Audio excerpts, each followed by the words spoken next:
अब आगे बढ़े, बड़ी जानकारी दिल्ली से मिल रही है। आपको दे दें, लोकसभा चुनाव की तैयारियों को लेकर भाजपा का प्लान तैयार हो चुका है। जेपी नड्डा को लेकर के खबर है कि 28 फरवरी को अमरोहा और सहारनपुर के दौरे पर आने वाले हैं बीजेपी राष्ट्रीय अध्यक्ष जेपी नड्डा।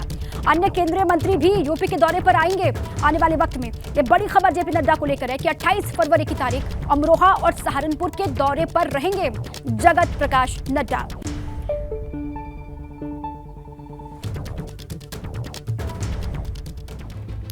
भाजपा अध्यक्ष के अमरोहा और सहारनपुर दौरे पर भाजपा सांसद सुब्रत पाठक ने कहा है कि यूपी की ऐसी सीटें जहां 2019 में पार्टी हार गई थी, उसको लेकर पार्टी ने रणनीति तैयार कर ली है और इसी के चलते अध्यक्ष यूपी के दौरे पर आ रहे हैं। उन्होंने दावा किया कि यूपी भाजपा 80 की 80 सीटें इस बार जीतने जा रही है।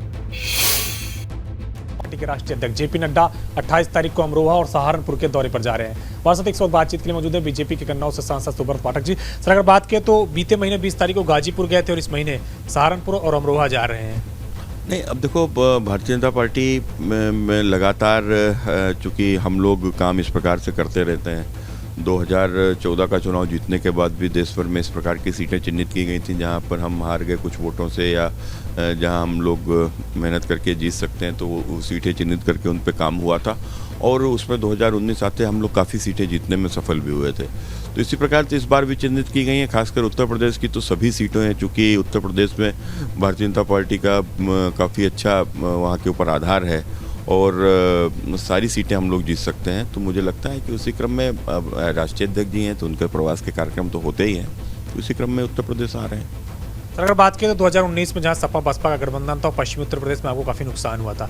इस बार अगर बात करें तो अखिलेश यादव रालोद के साथ, इसके अलावा चंद्रशेखर आज़ाद की पार्टी आज़ाद समाज पार्टी के साथ गठबंधन करके चुनाव लड़ने की तैयारी कर रहे हैं। देखो, अब सपा और बसपा से बड़ा गठबंधन तो कोई हो नहीं सकता ज़मीन के ऊपर। और रालोद तो लगातार, उनके तो पिछली बार तो रालोद भी साथ में थी, सपा बसपा रालोद सब साथ में थे, उसके बाद भी भारतीय जनता पार्टी जीती। हाँ, कुछ नुकसान पश्चिम में हुआ, लेकिन तब से अब तक काफ़ी समय बीत गया है। और निश्चित रूप से जिस प्रकार से गरीब कल्याण को लेकर जो कार्य हुए हैं और वो अपने आप में अभूतपूर्व हैं। हर क्षेत्र में जिस प्रकार से देश आगे बढ़ रहा है, आज पूरी दुनिया जहाँ एक और मंदी के संकट से जूझ रही है, वहीं आज हमारे भारत की अर्थव्यवस्था तेज़ी के साथ में आगे बढ़ रही है। रोजगार को लेकर भी जिस प्रकार से उत्तर प्रदेश में अभी इन्वेस्टर समिट के माध्यम से जो लाखों करोड़ का जो निवेश उत्तर प्रदेश में हो रहा है, तो मुझे लगता है ये सारा विषय ऐसा है कि उत्तर प्रदेश में आने वाले दिनों में उत्तर प्रदेश की तस्वीर बदलेगी और जनता उत्तर प्रदेश में भारतीय जनता पार्टी के साथ चलेगी। प्रशांत धर्मधर के साथ अविनाश तिवारी, एबीपी गंगा, दिल्ली। नोएडा एयरपोर्ट की बोर्ड की बैठक हुई जिसमें एयरपोर्ट का काम समय पर पूरा करने के निर्देश दिए गए हैं। मुख्य सचिव ने एयरपोर्ट के काम में तेजी लाने के निर्देश दिए।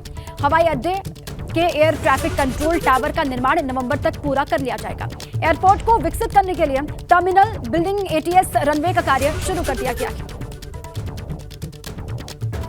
मुख्य सचिव ने यह बैठक ली और एयरपोर्ट के जितने भी काम चल रहे हैं उनमें तेजी लाने के निर्देश दिए गए हैं मुख्य सचिव की तरफ से। संगम नगरी प्रयागराज इन दिनों ट्रैफिक जाम की समस्या से जूझ रहा है। शहर में इन दिनों हर तरफ जाम की स्थिति बनी रहती है, जिससे लोगों को खासी दिक्कतों का सामना करना पड़ रहा है। माघ मेले की वजह से ये समस्या और भी बढ़ गई। लोगों का कहना यह है कि माघ मेले के दौरान इतना ट्रैफिक जाम उन्होंने होता है जो उन्होंने पहले नहीं देखा। ट्रैफिक जाम की वैसे तो कई प्रमुख वजह है, लेकिन सबसे बड़ी वजह ट्रैफिक पुलिस में स्टाफ की कमी है। आपको ये भी जानकर हैरानी होगी कि प्रयागराज में इन दिनों ट्रैफिक पुलिस में कांस्टेबल के जितने पद स्वीकृत हैं उसके महज 10% ही ड्यूटी के लिए उपलब्ध हैं। और यही हाल होमगार्ड का भी है। होमगार्ड के लिए 600 पद स्वीकृत हैं, लेकिन इनकी उपलब्धता भी महज 50% के करीब ही है। 600 स्वीकृत पदों के मुकाबले सिर्फ 313 होमगार्ड ही मुहैया करवाए गए हैं। 287 पद इस वक्त खाली पड़े हुए हैं। प्रयागराज में अभी ट्रैफिक जाम के जो हालात हैं वो बेहद डराने वाले हैं, लेकिन सोचिए 2 साल बाद तब क्या होगा जब यहाँ पर महाकुंभ का मेला आयोजित होगा। देश दुनिया से 40 करोड़ से ज्यादा श्रद्धालु आएंगे, हजारों की संख्या में वाहन आएंगे। अंदाजा लगाया जा सकता है कि अगर हालात अभी ये हैं तो उस वक्त क्या होगा। जैसा कि आप लोगों को पता है कि पिछले 1-1.5 महीने से माघ मेला लगा हुआ है और अपने इस पावन धरती पे बाहर से भी बहुत ज़्यादा श्रद्धालु आ रहे हैं मेला में, इसलिए कहीं ना कहीं ट्रैफिक पे थोड़ा सा लोड बढ़ा हुआ है।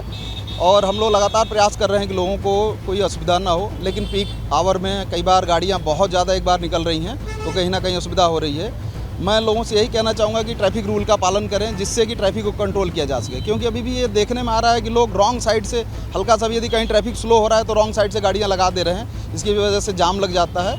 हम लोग लगातार भ्रमणशील रहते हुए अपने जो भी फोर्सेज हैं उनको लगातार एक्टिवेट किए हुए हैं कि वो लोग भ्रमणशील रहें कि कहीं भी जाम की सुविधा ना हो।